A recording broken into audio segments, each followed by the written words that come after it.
How's it going, Mets and overall baseball fans? Welcome back to the channel. And folks, we're going to just hop into this one because we do have breaking news. But before we get to it, I just, of course, have to let you all know that today's show is brought to you by BetOnline. BetOnline is your #1 source for all your sports betting needs. So make sure you head over to betonline.ag using promo code Bleav at BLEAV. That way you get yourself a 50% off welcome bonus. BetOnline is where the games begin. Folks, let's let the show begin. We all know the breaking news by now. It's come out over the past hour that, yes, Mets veteran Southpaw in his first year stint with the Mets, he signed with them as an international prospect years ago, I Bleav. Never played a stint in Queens. Now he's finally a Met, and he is going to be on the shelf for a little bit. It's just a matter of how long, as it has been unveiled that he has a quote-unquote stress fracture in his right rib on his left side. Now, those that aren't aware, he did in fact pitch in spring training yesterday, had a clean 1-2-3 inning after Kodai Senga's long-awaited Mets spring debut came in relief, was expected to pitch more than an inning yesterday after that 1-2-3 with a strikeout. However, exited the game early due to injury, had tightness on his left side,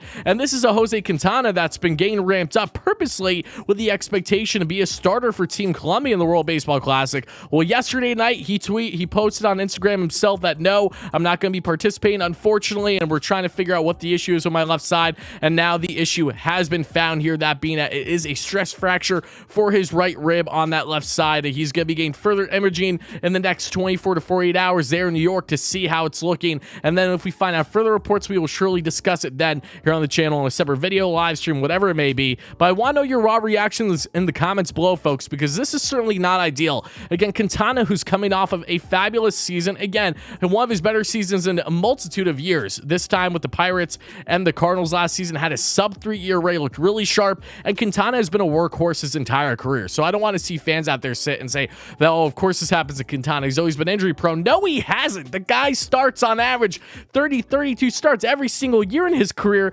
outside of the shortened pandemic season, which he only started 4 times. So every single season, for the most part, he's starting at least 30 games. Quintana has been consistent. He's a savvy vet, a savvy southpaw, and was going to bring plenty depth to this Mets rotation.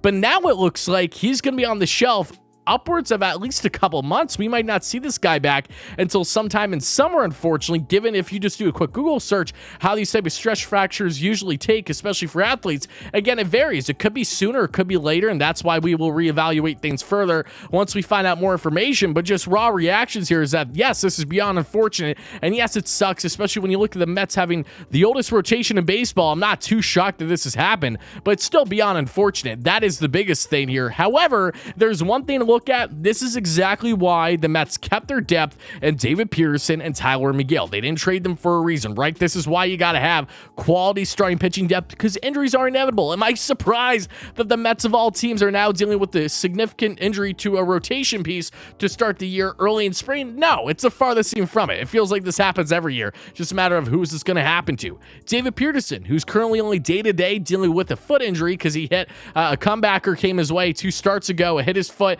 He dealt with it, but it's swollen up really bad, but thankfully there's no fractures or anything, so he just day-to-day. So Peterson's looking to step up, and he very well could crack this Mets rotation now from the jump should Quintana be out for a little bit. Again, we'll see exactly how long his timeline is. And then you have Tyler McGill, again, competing for that rotation spot too, if need be. So the Mets have a healthy competition, a healthy amount of depth, and Peterson especially has always impressed me. He looked really strong in large portions last season in the 2022 campaign. Again, had career highs in a multitude of ways, especially with the strikeouts. The guy with the slider, especially, just a thing of beauty. So I'm excited to see Peterson hopefully be given the proper opportunity here, as I am for McGill, to see how they're going to look for the remainder of spring, but still beyond unfortunate that this happened to Jose Quintana. My best wishes to him. I hope that he heals up fast, because we know, as Mets fans, we need as much depth as humanly possible. So you got to hope that he's not out too long term, because we know that Quintana is supposed to be a pivotal piece of this rotation, not only to start the year, but to be the case throughout the entirety